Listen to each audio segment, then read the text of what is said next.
矽情谷聲音專欄。一個人會動不動就亂發脾氣，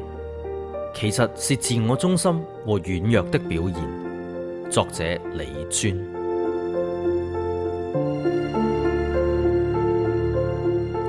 一個人會喐啲就對身邊嘅人亂發脾氣，講穿咗，其實就係自我中心同埋軟弱嘅表現。覺得好多問題都係其他人嘅事，以為錫你嘅人永遠都會錫你，忍你嘅人就永遠都會忍你，唯我獨尊。佢冇諗過，如果別人用相同嘅態度去 hurt 你，你究竟有幾難受？就算你嘅日子係過得幾咁安分守己，就算你話我嘅初戀情人就係我老公咯，世界上亦都冇一種生活方式係冇煩惱，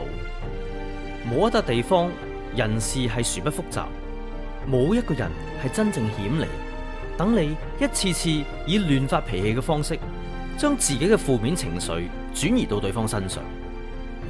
若然身邊嘅人再忍讓，甚至主動同你道歉，唔一定係佢哋真係錯，而係佢哋只係想息事寧人，認為呢種關係嘅穩定性比個人尊嚴同埋爭執嘅結果重要得多，所以先至會明明心裏耿耿於懷，然後轉瞬間又放下啲咩嘢，同埋原諒你啲咩嘢。只不過你就係往往恃住關係好，慢慢習慣咗對住佢哋肆無忌憚，將最壞嘅脾氣同埋最核突嘅一面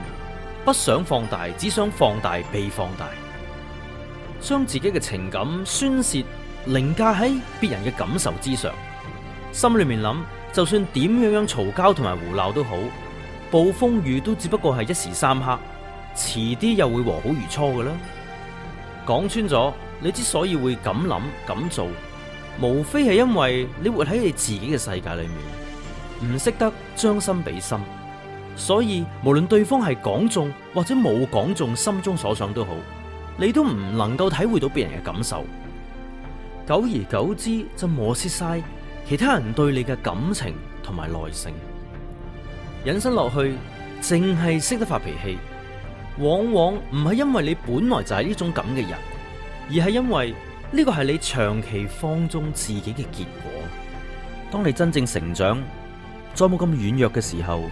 你就會知道，成熟嘅人唔單止識得表達，仲識得用智慧同埋正能量去吞一啲嘢。明白如果自己係啱嘅，就唔需要再亂發脾氣；如果係自己係錯嘅，就根本冇資格亂發脾氣。因為成熟嘅人心知肚明，對住身邊嘅人電腦大爆炸，發洩只不過係2-3分鐘嘅事，但背後嘅代價搞唔好可能係一世。有時撳得住自己嘅情緒都係一種境界。成熟嘅人往往唔喺情緒上面糾纏，只係喺生活上面用心；自我中心嘅人則往往唔喺生活上面用心，只係喺情緒上面糾纏。最後前者同幸福越嚟越近，後者則同幸福越嚟越遠。咁你決定要做邊一種人呢？記住，你嘅態度先至係決定你生活嘅關鍵。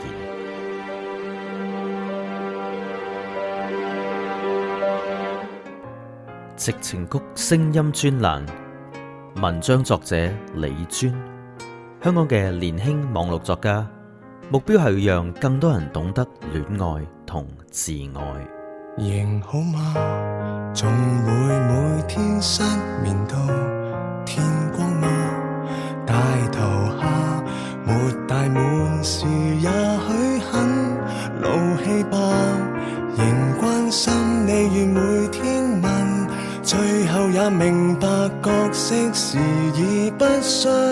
襯，還由他去待我為你緊，問太多根本不會講，束縛不來如人馬座，亦因愛你令你不安，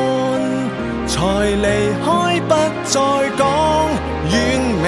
天能不再為你之前明白改不變，你仍離開很遠，就算花光心機守每一個諾言，最後誰又會可憐？極危險，連思覺像也失調，冇辦法接受現實，自製假想能延續故事。你的聲線還仍然又在演，已分不清楚我位置。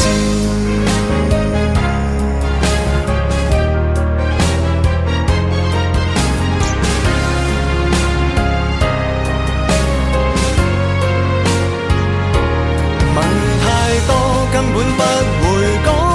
束縛不來如人馬座，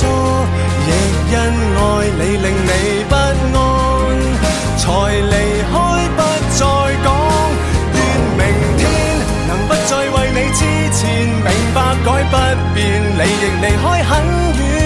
就算花光心機守每一個諾言，最後誰又會可憐？極危險，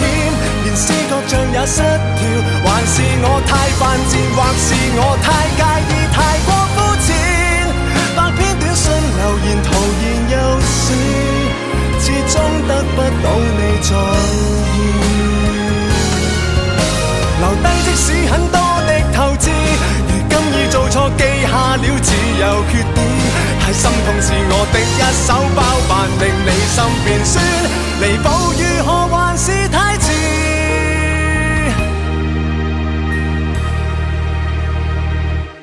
若然你如果有日說分歧，我這生福氣也用來祝福你，仍收起曾同到每一出戲飛，而這票尾還應否捨棄？